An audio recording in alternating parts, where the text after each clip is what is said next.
Some people and companies today come to me and ask me, Sven, should I care about this ChatGPT? Is this the future?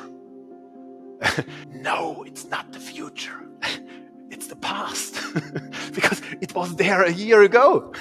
The future looks completely other. This is important because human language is what I would call the operating system of human life, of human society, of economy. So the system on which we can communicate. Artificial intelligence learned human language, the human operating system, by November 2022. What we predict is that by 25, 26, we will see what we call the bot economy. Bot economy means that these bots communicate to each other. Today, we have the human AI communication. If you chat with ChatGPT, we have a human AI communication. 2 or 3 years down the road, the main communication will be between two AIs. And this bot economy, in our prediction, is 10 million times bigger than the human economy.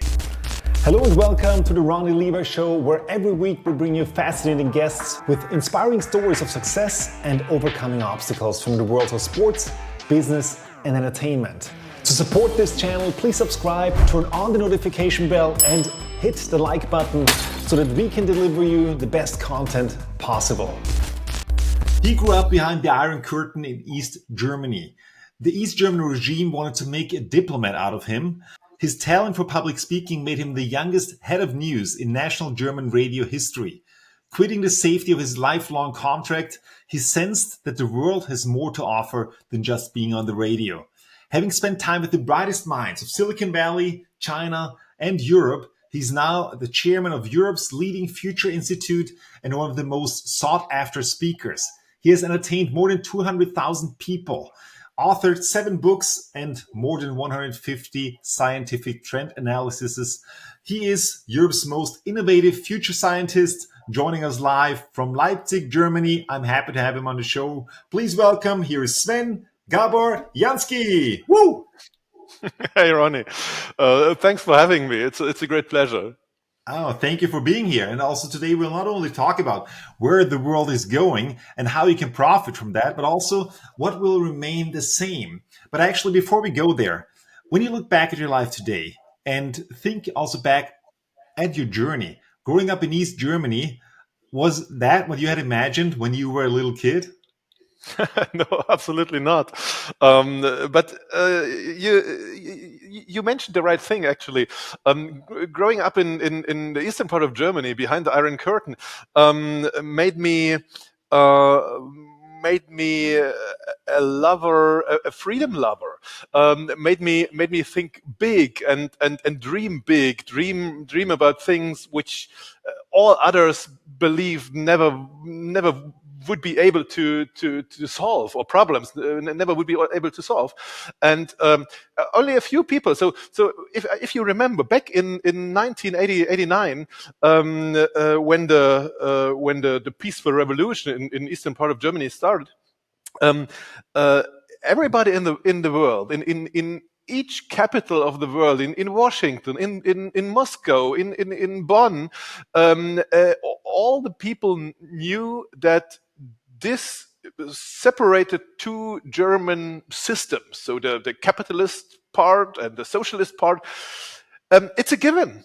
It's we are not able to change this, and only a few people, a few 10,000 people in my home city in Leipzig here in Germany, they thought, hey, let's try to change, and they started demonstrations. So they met in every Monday and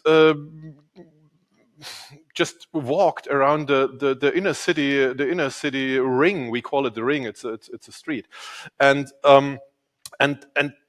they had a dream. They had a dream that they would be able to change a political, socialist system, which all other people in the world knew we are not able to change this. And this kind of dreaming about things which no other people believe in. This made me, or actually, this made my life. This created my today's mindset, because what I'm doing right now, to predict in a scientific way, to predict the future, the next 10 years in industry A, B, C, D, E, and so on, and to create future pictures, future positions of companies and future strategies to reach that goals in a in a in a absolutely higher than average growth way. This is about dreaming big. This is about imagining situations all other people cannot imagine. And this is the fundament. So what happened back in these dark socialist days created the fundament of my today's mindset, of my today's work, and even the fundament of my company, or let's say my group of companies. So in all, we are 35 companies in this group, in the To Be Ahead group, and everything is based on dreaming big and striving to fulfill these dreams. That is beautiful. And actually, I want to grab this up because looking back at how life was back then, and when maybe somebody is listening right now who is in a dire situation, thinking, well, there is no way out, or I have no idea how to change that. I have no idea how to do that. I remember I was 9 years old when the Berlin Wall fell in 1989. And I had relatives on both sides of the wall in Western and Eastern Germany. And when I was visiting my grandparents in West Germany, it was 15 minutes to drive from the border. And I remember at some time we were driving there to the border, and we would see all those fences, the minefield, the towers with the soldiers up there with the machine guns. And although this was just on the other side of the fence, it was not even 100 meters. It was literally to grab. It was like a universe away. It was like forever away. And nobody thought it was going to be possible what actually happened. And I remember also when that I remember on the 10th of November in 2000 in 1989, the day after the Berlin Wall fell, when my mom came in the morning into the room and said, the wall fell last night. And I couldn't believe it. And I was just 9 years old. So thinking about dire situations like this, whatever situation you're in, I'm betting it's nothing compared to how life was back then. How was life back then, and where did you get this spirit from that you were one of the few who actually dared to dream? So I was 16 back then, and 16 is a lovely age, because in the age of 16 you did not experience all the bad things I would have experienced in the later stage of my life. So all the security issues and you are not able to travel and all that stuff, which was really annoying about the socialist system. So I did not experience that.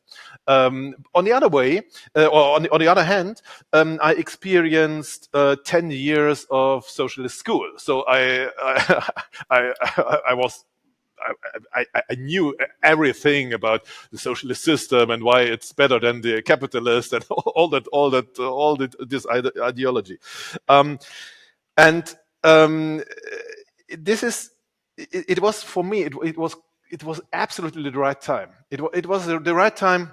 I was young enough for not losing years of my life in the socialist times. I was old enough to understand what is happening there. I was old enough to remember the life in the socialist part of the world, and of course there are good parts of this life and there are bad parts of this life. So I remember this, and I can compare it, and the 16 is a age. You asked what made me what made me dreaming about the world. So 16 is a great, lovely age to create dreams. You start your life. You leave your family, your parents. You for the first time you live. So I moved out, and I lived for my own with some friends in the age of 16, and so the whole life you experience a completely whole life. You are responsible for yourself and all that stuff, which would have happened also without the break of the wall, the breakdown of the wall. But now the world was open. So I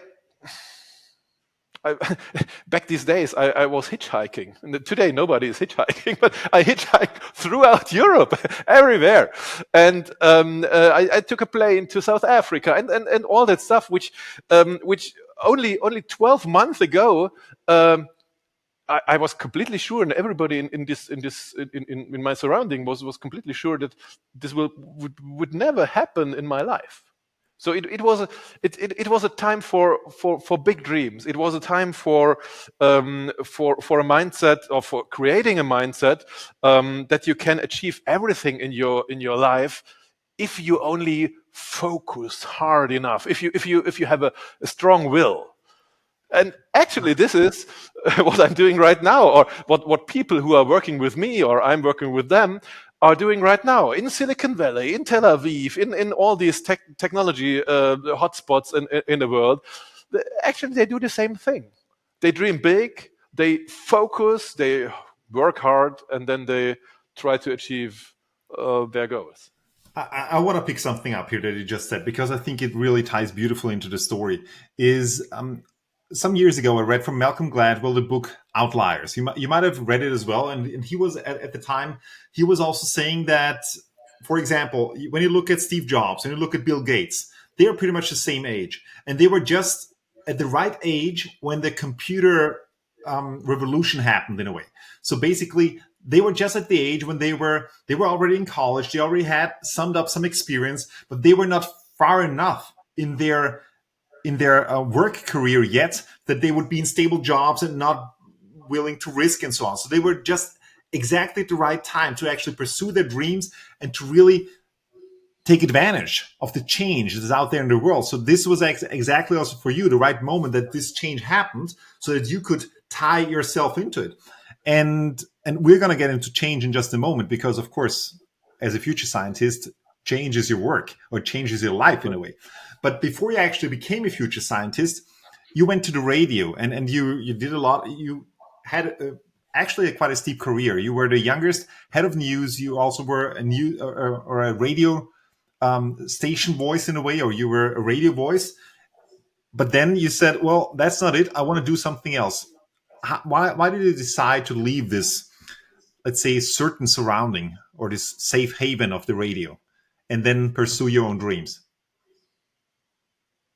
Actually, there are a few reasons for this. I think. So you're right. You're absolutely right. So after the wall came down, I actually I did not know what to do now, because before I was selected to be to become a diplomat for the eastern part of Germany, so a political career and all that stuff, and of course it disappeared in a moment, and so I had no plan, absolutely no plan, and then after 2 years of thinking about and so I don't know. You remember we had 2 years in the eastern part of Germany. We had 2 years in a kind of anarchy. So no authorities. Nobody knew what is happening. Who has something to say and all that stuff. Like a power vacuum as well. Exactly. It was an amazing time, which I will never again. I will see such times. But I'm proud to be part of this, actually. So, and after 2 years, I came back to a to an old plan of mine. During my school days, I planned, or I had a dream to become actually as you, a sports journalist, to become a journalist about football and soccer and all that stuff. So I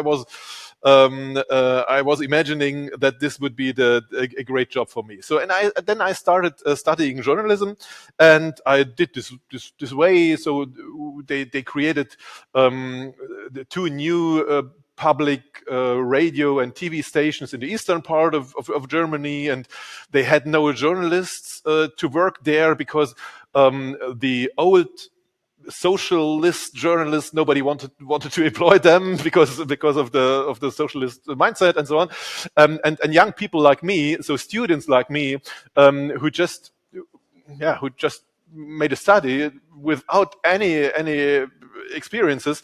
They got jobs, and very quick we climbed all these positions. And you mentioned I was heading one of the biggest political and news departments in this station, and so on. So.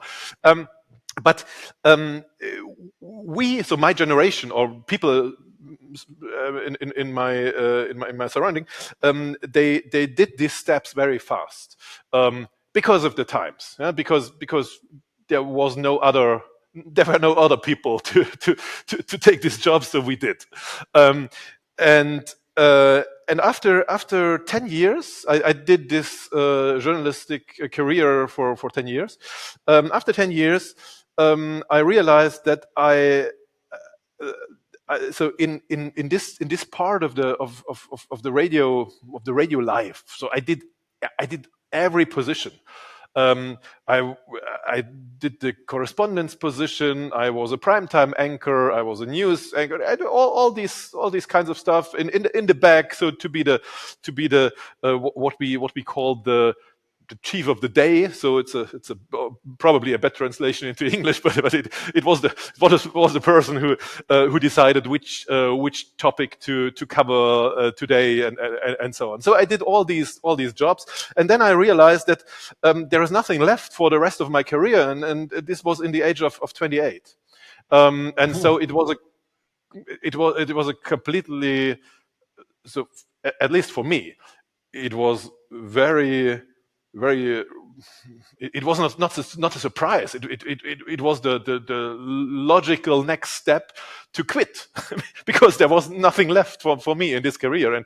And of course I had a talk with my boss in this station, and I asked her what would be my next steps, and she said, "Oh, your next step is to be the program director," which is the second level in this station. So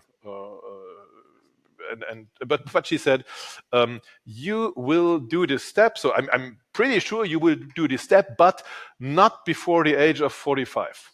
Because in the German radio and public TV, nobody below 45 will be the program director, and this was 17 years down the road. And I said, "Okay, fine, thank you." And the next day, I quit it. Yeah, and so. But just before you get into actually then how you became a future scientist, and I just want everybody to get out of this as well, because there are always some fields where you can rise really fast in the rank when you're at the right time. And this is basically, because this is also what today's talk is about, to distinguish and to identify what are the fields where things are moving fast right now. What are the fields where you can actually make this progress compared to other fields where everything is established, where everything is really taking a long time, and you need until 45 or 50, 60, whatever, 17 years until you make the next step. So that's a really great distinction here. So take us with you. Then you said, I'm done. And you traveled the world. You went, future scientist. That's not something that somebody usually has on his mindset, does he? Exactly, you're right. But let me add one sentence, because it's a great thought. Thank you for this thought. As a future scientist, I know from science, not from from guessing, but from science, that the speed of progress in the world is different in different regions, in different areas, in different industries, and so on. And the main task for a personal growth of a person or a company or whatever is to connect yourself to the fastest growing parts, regions, companies, whatever, at the time. And if they stop growing, then connect yourself to another region, and so on. So and this was what I did. Of course, not based on a scientific study, but back then I did based on my whatever, on my guessing or my personal, on my feelings. But it's like basically like being on a highway and you have, let's say, 20 lanes next to each other, and there are fast lanes and there are slow lanes. And the whole length of the highway is your career or your life. And basically you choose the lane. And if you choose a fast lane and then you see that the lane is not moving anymore, you can choose another fast lane, because there are always lanes that are going fast. But if you're always just stuck in a slow lane, well, not a lot of things are moving. That's it. But back to your question, how the future scientist, how this came into my life. I quitted the journalist job in the public radio and TV, and I started. So there was one thought in my life back then. The thought was the reason. Maybe the somehow hidden reason for becoming a journalist was, if as a journalist you're allowed to contact interesting people. So you have access to interesting people who make decisions, big decisions in politics, in economy, and so on.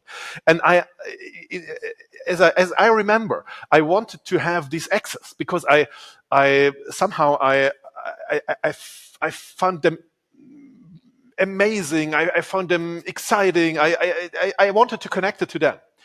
And when I quit it, then I asked myself, what would be the next best way to have this access to these people? And actually, I started organizing a conference, because a future conference, which I organized.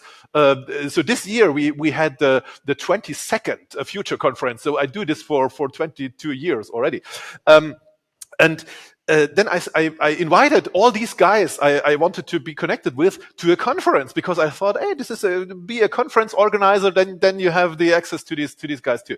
And during the first conference, the first future conference, I realized, and by the way, this was a future conference. Don't ask me why. There is a reason for, but this story is too long. So it was just a future conference, and I realized that people who do future predictions are very interesting for these interesting people. And even better, the people who do future predictions have the access to these interesting people not after they decided something interesting, but before they decide something interesting. And I thought, hey, if I could be a futurist, then I would have the access before they decide. I could decide myself a little bit. I could discuss with them, and this would be great life. And then I did the research, and I researched what is this futurism? So in a scientific way, not in a guessing whatever way, but in a scientific way. And I realized you can study this. There are universities around the world you can study future science in, and you can do your PhD. So it's a scientific discipline. And I said, okay, that's interesting. So let's, if the universities can have an institute for future scientists, I can do it. I can have it myself as a private company. Why not?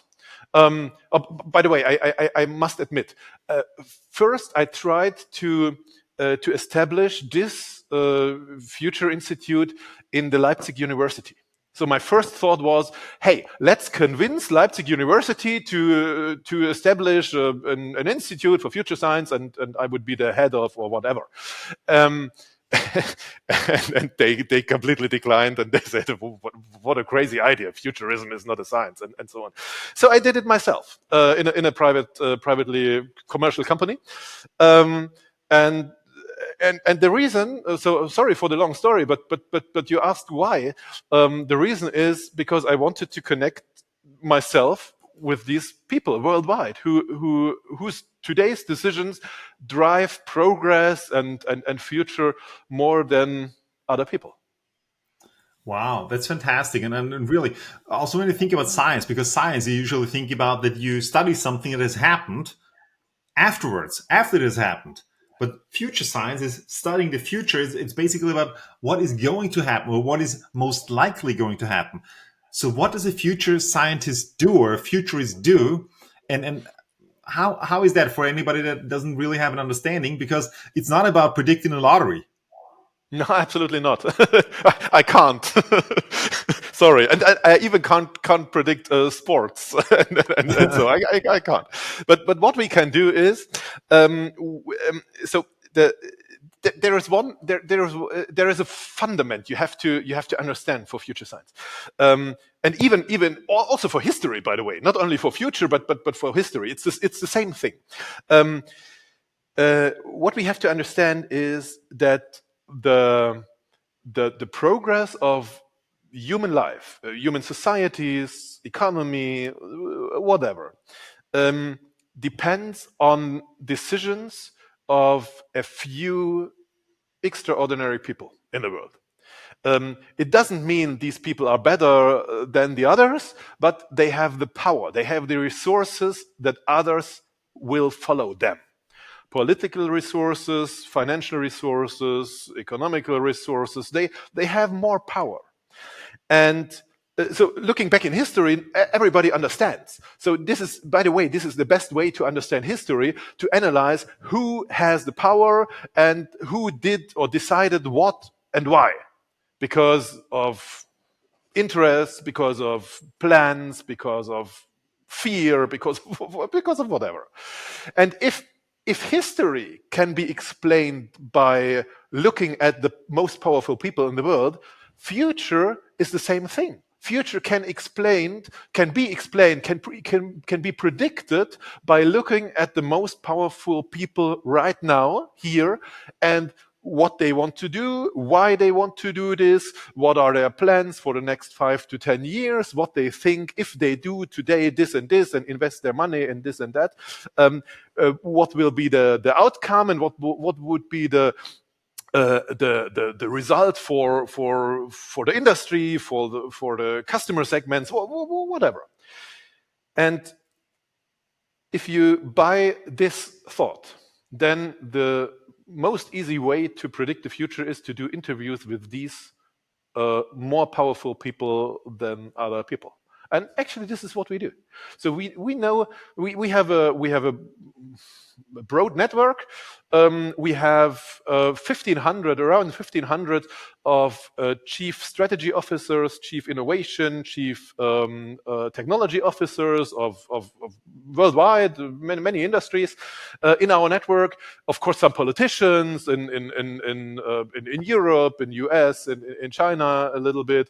And what we do is constantly doing interviews with them, deep dive interviews, 2 hours. We ask them all these questions about the next 10 years.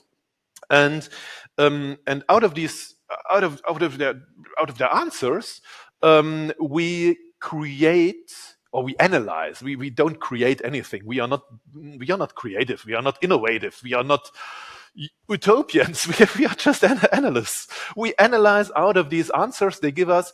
We analyze what is the most likely way this and this and this industry might look like 10 years down the road. And if you know this and you have a company in this industry, then the next step you can say, okay, if the situation in 10 years or in 5 years, you choose, will be this and this and this and this, my ideal position will be this. So this will be this is the position, the highest position I can grow into. And if you know this, what is your highest position you can grow into in 5 years, then you have a gap from today to then. And you fill this gap. And filling this gap, there is a methodology in science, in future science. The methodology is called backcasting, which is important because you don't forecast anything. Backcast your strategy. This is the most valuable advice I can give you. Backcasting is the way to go. And then you have the strategy. A strategy means my first step is this. First, next 6 months, I do this project, and then that, and this, and this, and this, and this, and this. And if I follow this roadmap, this project roadmap, in 5 years, I will be there. Backcasting, basically, or for me, correct me if I'm wrong, means this is where I'm going. So now let's have a look at what are the steps necessary in order to get there. Yeah, let me specify this a little. The most common misunderstanding about future prediction, at least in Germany and probably in some other parts of the world, is that if you want to do a future plan, you analyze the present.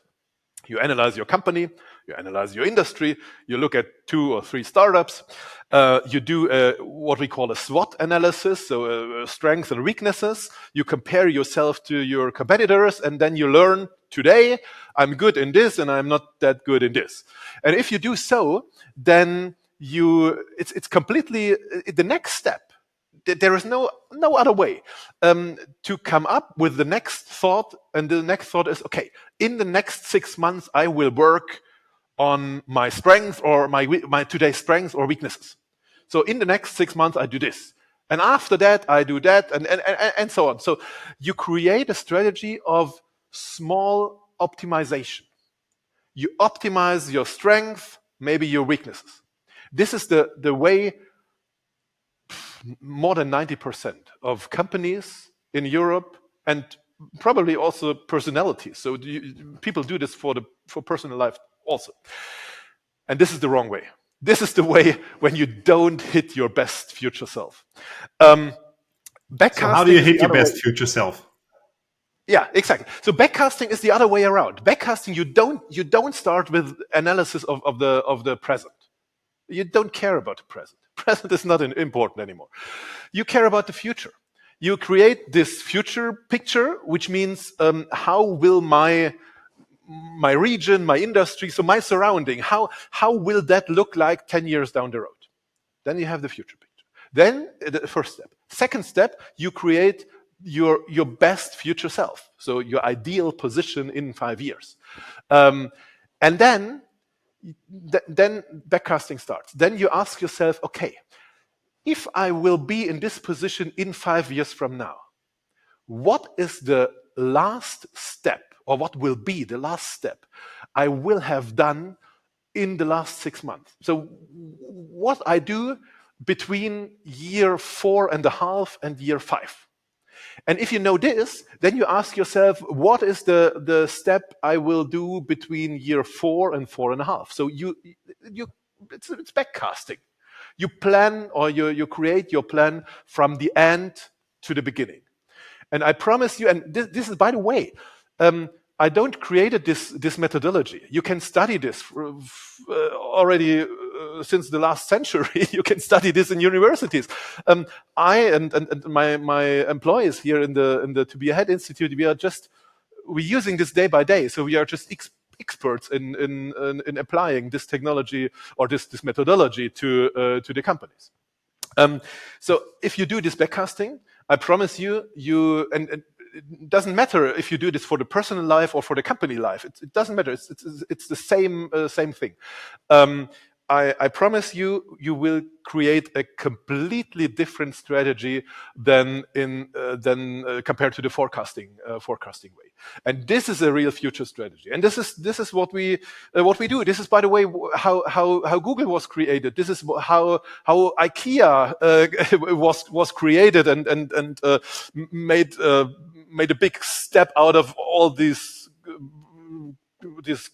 really, really terrible retail industry today.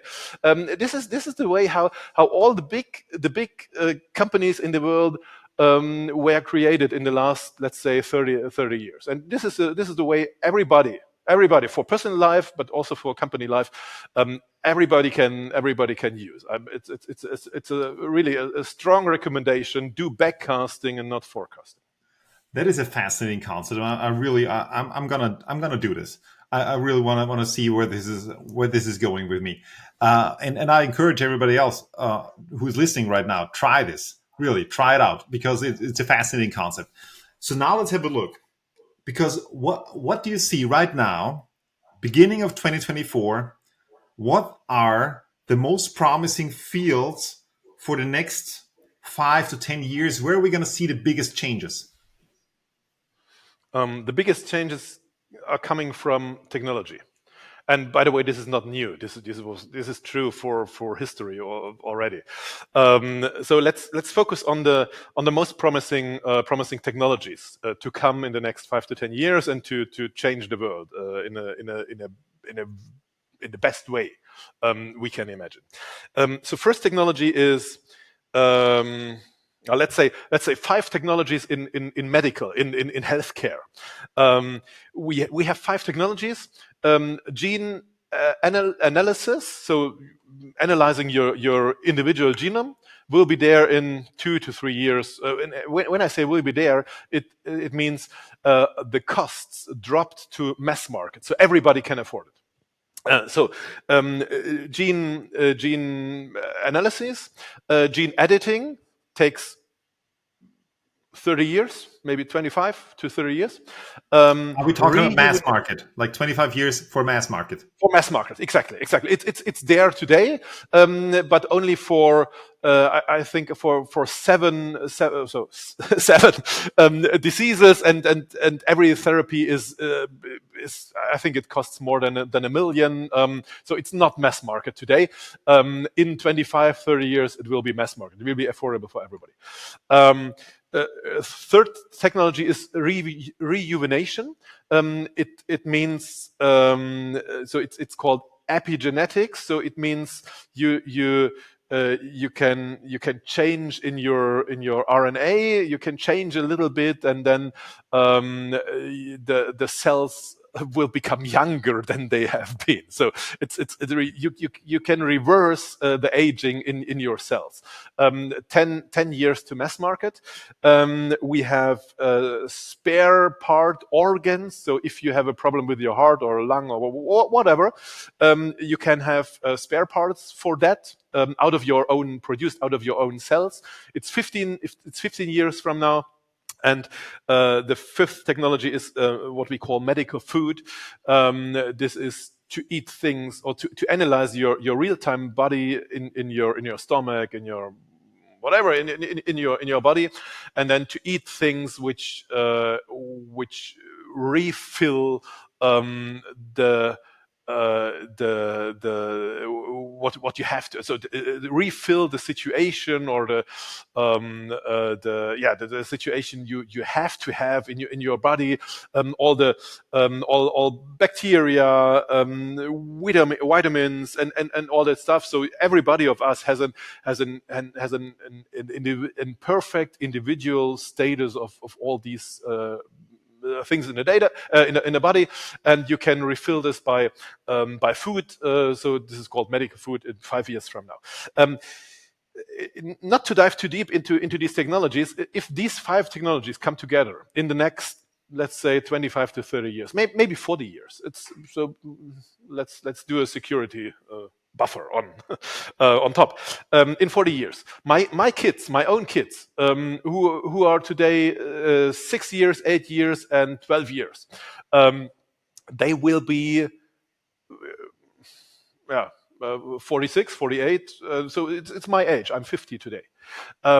If they can use these technologies in the age of 50, then they will see their 120th birthday, which is a giant step in the lifespan, which is great. This will change the life of the next, already the next generation. It's not science fiction. It's already the next generation. These people will be there, or these people are there already. And now let's put something on top. If my kids will have a lifespan up to 120, then and let's take an example. Bennett is the 8 years old boy I see tonight. So it's not science fiction. I see him tonight. If he will be or will become 120, then we have 112 years left to this situation.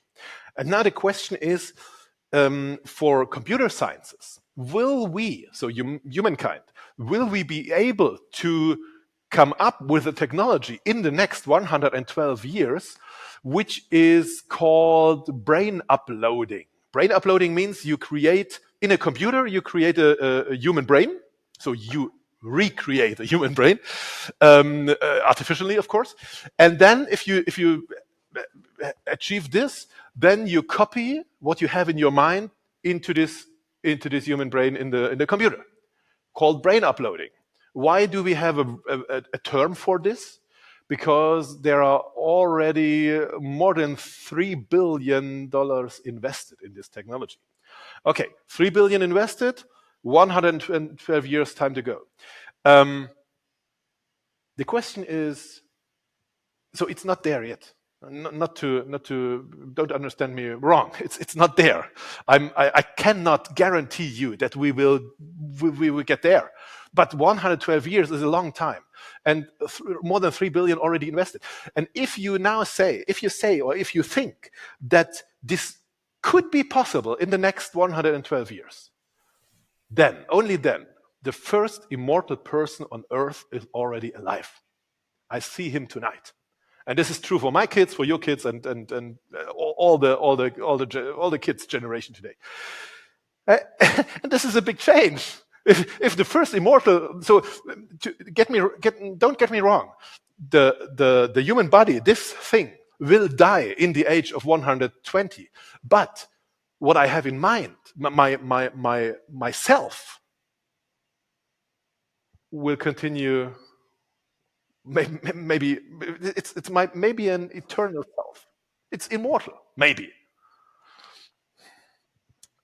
This is a change. Wow. Okay. This is a change. Okay, let me, if you have time, let me add two more technologies, because they are interesting. What we need to get there is we have to feed 11 billion people on Earth. So not now, but up to by 2050, approximately by 2050, we will have 11 billion people on Earth, which we couldn't feed today, but we will be able to feed them by technologies when you create food in an artificial way. So you create proteins from plants. You create proteins in what is called cultural cells. So in a bioreactor, and in our studies, in our scientific studies, we predict that already by 2035, 60% of the world's meat production will be created in this artificial way. And this is also true for all the other kinds of food and so on. So a big change in food production. What you need to get there is energy. Many people, at least in Europe, we think we have a great energy crisis right now. And this is true, of course, we have, because high prices and so on. But in the same time, when these crises showed up in the last 2 years, the solution was created. The solution is a technology called nuclear fusion. So you merge two atoms, and they create energy. And by the way, there is no nuclear material involved. It's a hydrogen atom and a borium atom. So no nuclear thing. So do you merge this? You need strong lasers for this. So you shoot these two atoms by lasers to another, and they merge, and it's created. Energy will be created. in our interviews, I told you that we do these interviews with all the big names in the world and the investors and the technology guys. All the big investors in Silicon Valley we interview, and when we ask them what is your latest investment, they will tell you we invested in a nuclear fusion company. And if you say why, then they say, hey, it's very likely that by 2040 in this world we have more energy than the world can consume. And this would be for the first time in the human history, we would have more energy than the world can consume. And by the way, if you don't buy this, if you don't believe that by 2040 this is the optimistic view, then maybe it's by 2050. Yeah, somewhere in between 2040 and 2050 we will be there. Amazing technologies. If you invest today in these technologies, there is a high likeliness that you make your fortune, you earn money, you grow, and so on. The only thing is you have to believe. You have to take the risk to connect yourself and your money and whatever with these technologies. This is about. That's why I mentioned in the beginning of our talk. I mentioned that dreaming big, thinking about or imagining things no other person can imagine. This is the way how to create the future. One thing, of course, that also hit the mass market in a way about 1 year ago is artificial intelligence. And at the same time, when we're talking about ChatGPT, I mean, AI has been around for longer than that. But now it's like really everybody got conscious. Wow, there's really something happening right now. How is this going to change even more in the next, let's say, 5 to 10 years? And also, how is this going to change the way that we work? Yeah, that's an important thing, an absolutely important thing. So, just to set to set the scene a little, we are talking about artificial intelligence since 1960, roughly 1960. Since 1960, the capacity of computing doubles every 18 months. This was true until 2012, so 2012. Moore's law. This is Moore's law, exactly. Many people know Moore's law, but most people don't know that Moore's law was ended in 2012. So 2012. Why? In 2012, we had a scientific conference in Canada, in Toronto, where one person called Alex, so a scientist called Alex, introduced the so-called AlexNets. This was the first version of self-learning artificial intelligence.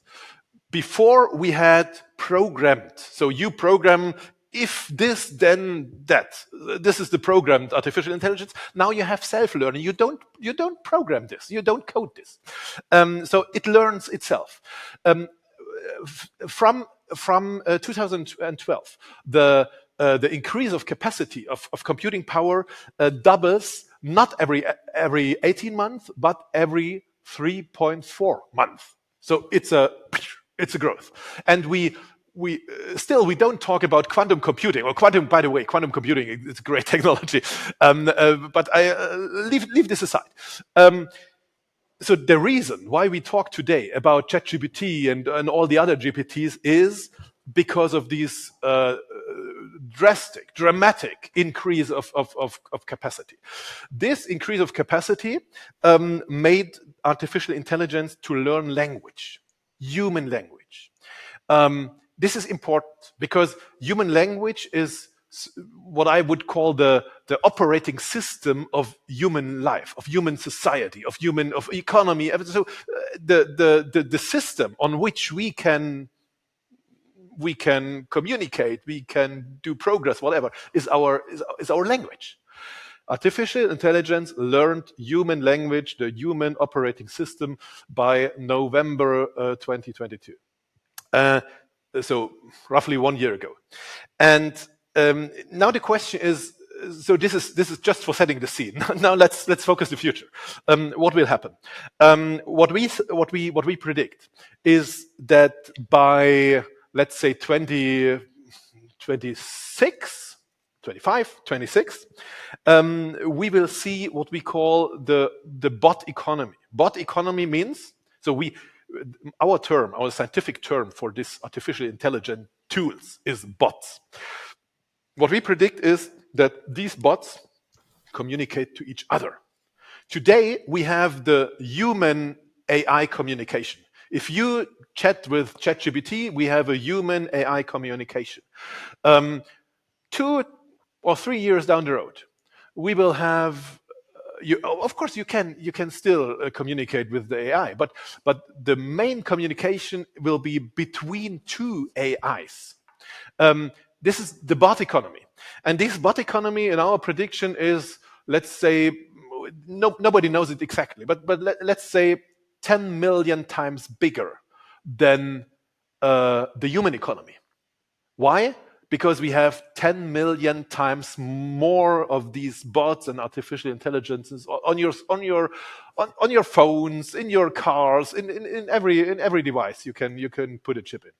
So basically, just to translate that, it means like hiring a virtual assistant, which would be, for example, ChatGPT in an AI term, and then that virtual assistant hires other assistant basically, and then you communicate just with your one assistant, and that assistant then divides a task to other people. Exactly. And in this case, it's not people, it's bots. Exactly. That's it. So you have on your phone, on your smartphone or your device, you have a personal assistant. This personal assistant is controlling 30 or 40 or 50 whatever other assistants, and some communication. So you can tell your assistant, do me this and this and this, and then the assistant will organize this and this and this. If you get a request from a company or whatever, your assistant will decide to answer this request directly, or to pass it to you. So you won't have to do all the communication. They will get you free time with this. This is what we call bot economy. By the way, these bots are on your smartphone, of course, but you can also see them. So you could think this is the next generation of our apps on the smartphone, which is true. But you can also see them. You will see them as we call this avatars. So you can see them as human-like figures. On your screens, you can talk to them. You can behave. They will understand. So I'm personally invested in a company in Los Angeles in California, which already today is developing these AI human communication, and this AI is already able to understand if you talk to her or to it, whatever, then this AI can understand your gestures, your mimic, your voice, meaning your emotions in your voice, sarcasm, humor, or all the things. It can understand and can react in a appropriate way. So it's like in let's say in 3 to 5 years. It will be you won't there won't be a difference actually between communicating with an AI and with another human. And now the next step is I was talking about avatars on screens right now, but not about real things you can touch. You probably saw, or some of you probably saw, I think in December 2023, there was a video on social media from Tesla, and they showed the so-called what is the name, Optimus. It's a robot which looks like a human, Tesla Optimus, and they showed what this machine can do right now. And this machine, and if you look at this video, you will understand that this machine can already fill your dishwasher, can make your table, can help you in your rooms, in your home, in your apartment, whatever. This is what artificial intelligence on the top of robots can do today. And if you, as a futurist, as a future scientist, if you do interviews with the Tesla guys, and you ask them, hey, you are doing amazing cars and you are doing rockets. Why the hell are you doing robots which look like human persons, like right now? They will tell you, listen, the business by selling robots to households will be much bigger than our car business. And you must remember that the Tesla's car business is 10 times bigger than the Volkswagen car business. It's the most valuable car company in the world. And the rocket business, the SpaceX rocket business, is more valuable than Boeing and Airbus. So you have two really big companies, and they say, hey, the robots, the human-like robots, will be even bigger than these two big companies. So this is, and so in our predictions, in our studies, in our books, we write about the year 2023, 2030. That's right, about 2030. We have this already described. So the book we wrote 6 years ago, we already described that. In households, in houses, in apartments, we will have these robots, and we will treat them as friends. We can talk to them. They can understand us. Maybe they understand us even better, or they show more empathy than our human partner in the household. Maybe. And this is the way artificial intelligence, or you asked for the next steps of GPT, which is really important to mention. These are the next steps of GPT. Some people and companies today come to me and ask me, or whisper me, Sven, should I care about this ChatGPT? Is this the future? And I used to answer, no, it's not the future. It's the past. Because it was there a year ago. The future looks completely other. And this is what I explained to you. The future of ChatGPT is human-like avatars on screens and also in robots. Wow. And how is this whole thing, how is this going to change the way that we work? Because, I mean, a lot of tasks already get done now by bots, by computers, and so on. And this is just going to grow. And for somebody, for example, who maybe wants to be an entrepreneur, wants to follow their dreams, like, what are they going to do? And also what tasks are going to be done by computers? Because I think there are more and more tasks that are being taken over. So how should you tackle this when you're in the workplace and like, people are maybe afraid of their jobs, or how is that? So let's put it on a timeline, because it's important to put it on a timeline. Based on our predictions, what we will see in the next, let's say, in the next 5 years, is that artificial intelligence, GPTs, will assist people more and more in all the white collar jobs. So the jobs you create content, you create numbers or texts or whatever, and this is assistance. So this increases productivity to levels you never thought you will be there, but it's still assistance. You have higher productivity, that meaning companies can think of cutting jobs. Yes, it's a possibility. The other way around is to keep these jobs and to have a higher productivity, to have a higher outcome. Of course, you can do. This is what happens, and this is what happens, by the way, in very, very, very different segments of the market, in very different roles in a company. By today, we have the highest impact of GPTs in a company in four units, in four company units. It's sales, it's marketing, it's customer support, so talking to customers, and in coding, in software development.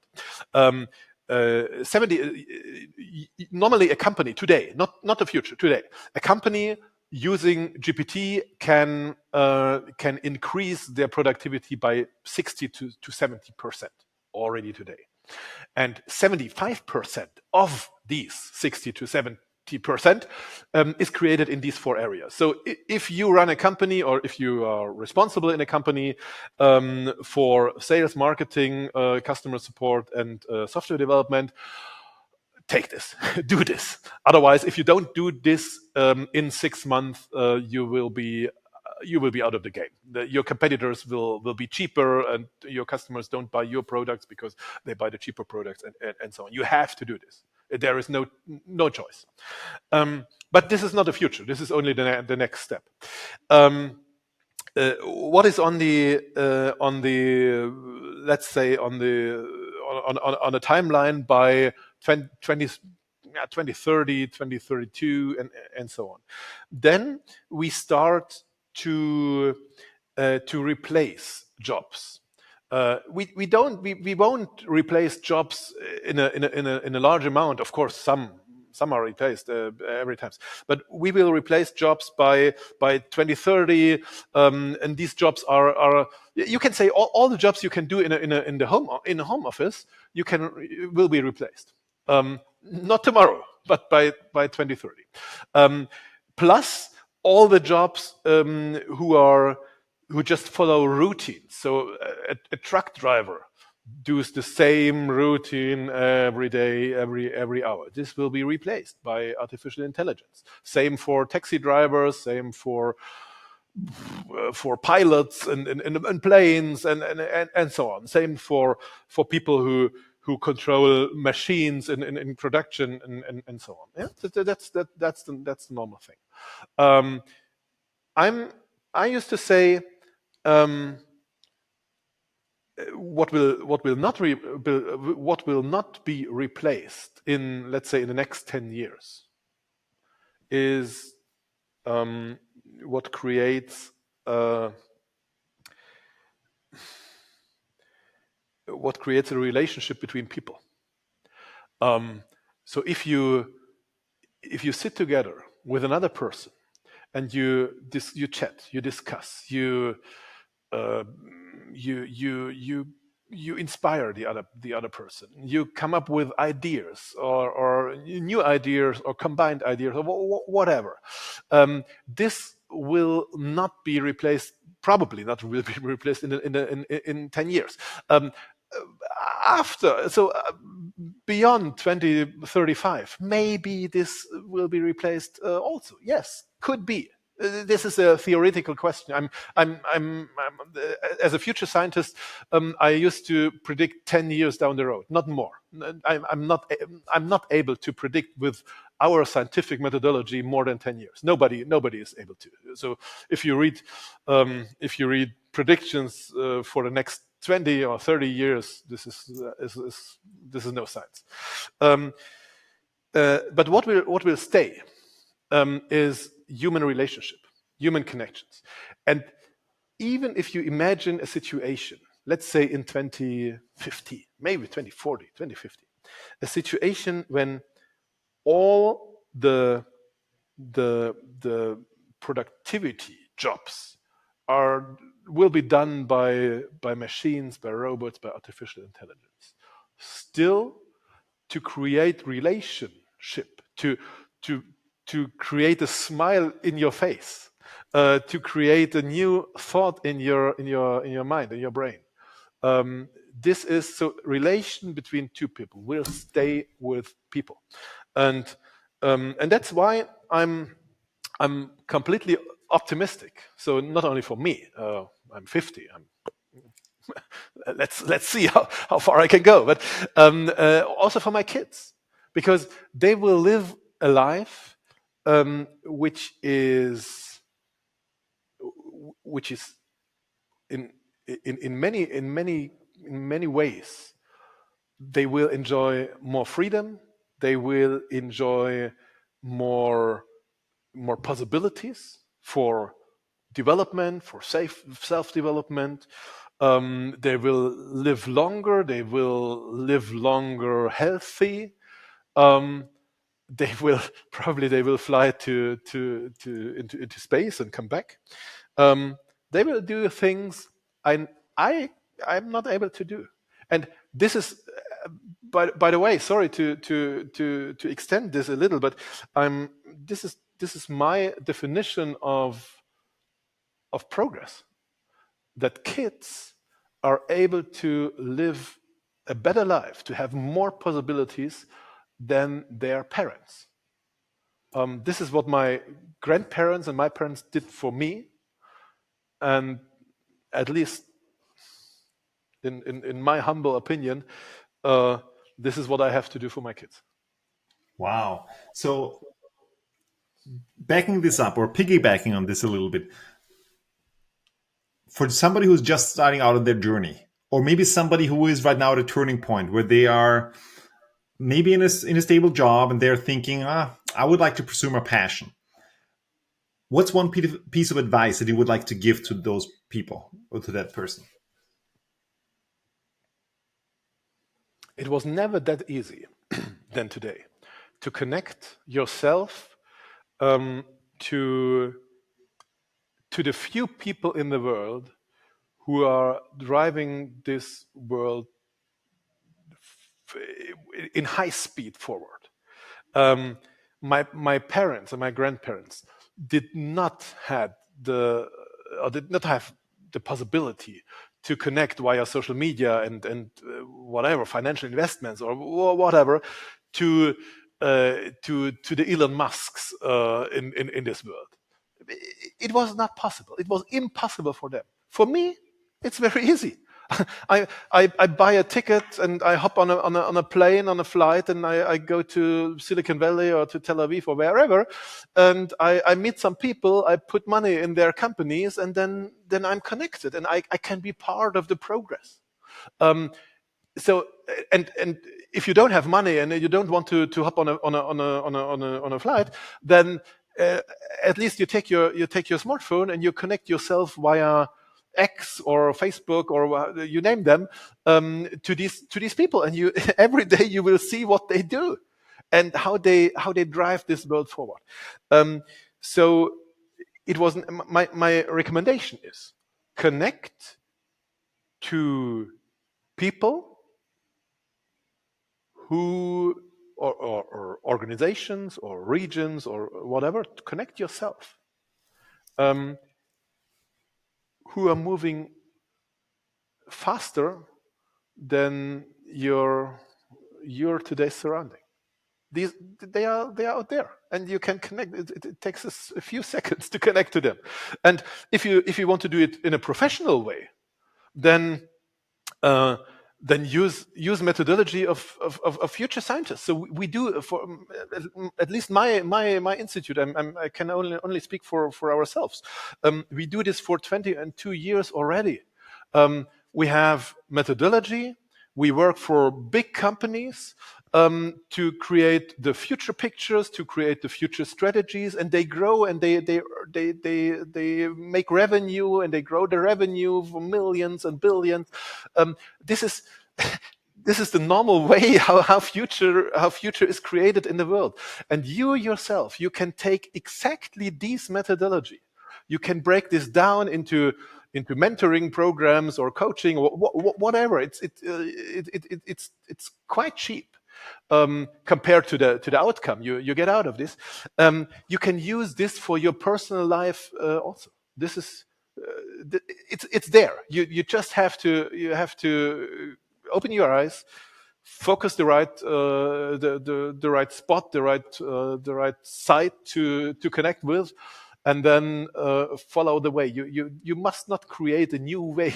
There are many people in this world paving the path. You just have to follow them. Wow, incredible, and so many valuable insights and golden nuggets that we got here. Sven, if somebody got inspired or would like to know more about you and what you do, where can they find you? On the internet, of course, of course. So in all the social media, just type in my name and you will see tons of content in which I explain. Most of them will be in German language. So if you need it in English language, so go a little deeper and do a research, you will find the English pieces as well. You can and of course in the end. Come to the website of my institute of To Be Ahead, and you will find all the methodology, all the techniques you can follow, you can use for yourself. You will find descriptions for them, and if you want to be accompanied by us as mentors or as coaches, you will find the coaching programs and all that stuff on this website. So. If you don't want to do the research, probably Ronny, you can put the link. I will put it in a show notes. And then they click. Oh, fantastic! That's awesome. So, any last 30-second piece of advice that you would like to leave us with, or thought? Give me one 1 second more.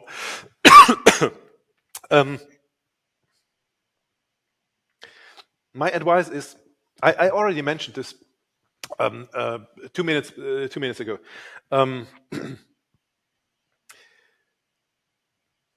We have 8 billion people out there in this world today, and majority of these people is not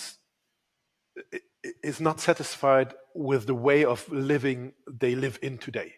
They want to create a better life for their kids.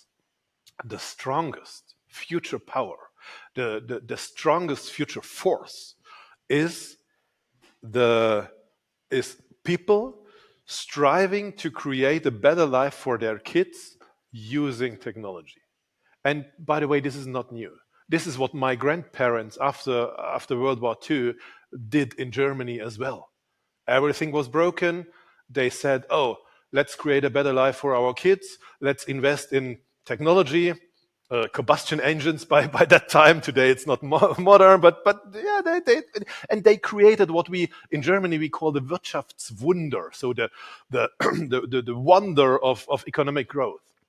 And today, people around the world do exactly the same thing as my grandparents. They strive for a better life for their kids. They use modern technology, not combustion engines, but artificial intelligence and genetics and nuclear fusion, all these new technologies, for creating a better life for their kids. So my only advice is, if you might think that your kids won't have a better life than you, then you have a strange mindset. Because it's the most common thing that our kids have the right to have a better life, and you won't prevent them, or you cannot change this. The only thing is you can hide yourself and your family from these future powers, but it wouldn't be wise, actually. So it's wiser to connect yourself to these future powers. Thank you so much. Thank you so much for your time and for all your insights and wisdom. Thank you once again, Sven Gabor Janszky. Thank you. It was a pleasure for me. Thanks. Have a great time. Have a great future.